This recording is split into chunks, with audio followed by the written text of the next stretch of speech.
नमस्कार। बिहार की राजनीति फिर से करवट ले रही है, लेकिन इस बार मामला थोड़ा अलग है। तेजस्वी यादव की टायर्ड और रिटायर्ड वाले बयान ने सियासत में एक नई बहस छेड़ दी और अब तेजस्वी यादव की ये बात एनडीए की पकड़ में आ गई है। अब एनडीए ने तुरंत अपनी रणनीति बदल ली। अब मुकाबला सिर्फ नीतीश कुमार बनाम तेजस्वी यादव नहीं रह गया। अब मैदान में एक और नया खिलाड़ी उतर चुका है, नीतीश कुमार के बेटे निशांत कुमार। राजनीति में हमेशा कहा जाता है कि किसी भी हमले का जवाब उसी भाषा में देना पड़ता है। अगर तेजस्वी यादव युवा नेता बनकर उभर रहे हैं तो एनडीए ने उनके सामने एक नया चेहरा खड़ा कर दिया है। लेकिन असली सवाल यह है, क्या निशांत कुमार राजनीति के इस खेल के लिए तैयार भी है? नहीं। निशांत कुमार अब तक राजनीतिक मंचों से बिल्कुल दूर रहे हैं। उन्हें नालंदा से चुनाव लड़ाने की तैयारी हो रही है और ये केवल एक चुनावी लड़ाई नहीं होगी, बल्कि तेजस्वी यादव की उस रणनीति को तोड़ने की कोशिश होगी जिसमें वह खुद को बिहार की युवा नेताओं और सबसे बड़ा नेता साबित करने में जुटे हुए। लेकिन हर चाल के अपने फायदे और अपने नुकसान होते हैं। जेडीयू के भीतर ही कई नेता हैं जो नहीं चाहते कि निशांत कुमार राजनीति में आए। अगर इतिहास आप देखें, जब अखिलेश यादव उत्तर प्रदेश के सीएम बने तो सबसे ज्यादा नाराजगी उनकी अपनी ही पार्टी के नेताओं में थी। अगर बिहार में ऐसा कुछ हुआ तो जेडीयू में दरार पड़ना तय है और तेजस्वी यादव पहले ही दावा कर चुके हैं कि उनके संपर्क में जेडीयू के कई मंत्री इस वक्त शामिल हैं। इस बार बिहार की राजनीति में बहुत कुछ बदलने वाला है। बिहार का चुनाव हमेशा जातगत गणित के इर्द गिर्द घूमता रहता है, लेकिन इस बार का चुनाव कुछ अलग है।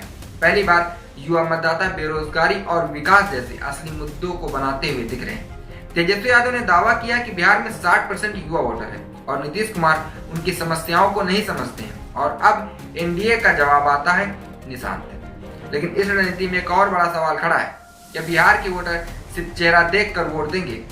रणनीति में सिर्फ युवा होना काफी नहीं होता है, अनुभव के भी मायने होते हैं और यही चीज तेजस्वी यादव के पक्ष में जाती है। वे पहले भी चुनाव लड़ चुके हैं, रणनीति का खेल समझ चुके हैं, जबकि निशांत कुमार अभी इस सियासत में बिल्कुल नए हैं। बिहार की राजनीति में मुस्लिम वोटों की अहमियत किसी से छिपी नहीं है। नीतीश कुमार को अब तक इस वोट बैंक का समर्थन मिलता रहा है, लेकिन भारतीय जनता पार्टी के साथ जाने से कुछ हद तक दरार आ सकती है, क्योंकि मुस्लिम वोटर बीजेपी को बहुत कम या ना के बराबर वोट देता है। खासकर वक्फ बोर्ड बिल पर उनकी चुप्पी से मुस्लिम वोटर नाराज है। अगर ये बिल विधानसभा में आ जाता है तो इसका सीधा असर एनडीए के मुस्लिम वोटों पर पड़ेगा और बिहार जैसे राज्य में 2-3% वोटों का झुकाव भी सरकार बनाने या गिराने में अहम भूमिका निभा सकता है। इसी बीच लालू यादव भी मैदान में उतर चुके हैं। मोतिहारी में उन्होंने ऐलान कर दिया कि इस बार तेजस्वी यादव को मुख्यमंत्री बनने से कोई नहीं रोक सकता।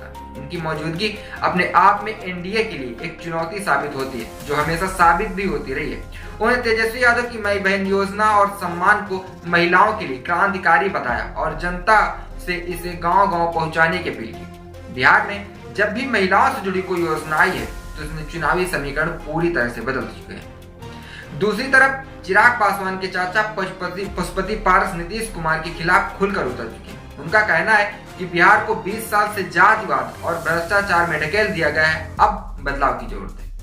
कांग्रेस भी इस मौके को भूलने की कोशिश में है। पवन खेड़ा ने नीतीश कुमार के स्वास्थ्य को लेकर एक बयान दिया और नया सवाल खड़ा कर दिया। क्या बिहार आश्वस्त मुख्यमंत्री के हाथों में? ये कहना था पवन कुमार खेड़ा का। बिहार में हर चुनाव केवल आंकड़ों का खेल नहीं होता है, यह हवा का भी खेल होता है। आज भले ही एनडीए के पास गठबंधन की ताकत हो, लेकिन अगर चुनावी माहौल बदल गया तो नतीजे भी बदल सकते हैं। राजनीति में कभी कभी एक नारा भी सब कुछ बदल देता है और इस बार चुनाव केवल सीटों की लड़ाई नहीं, बल्कि बिहार के भविष्य की दिशा तय करने वाला हो।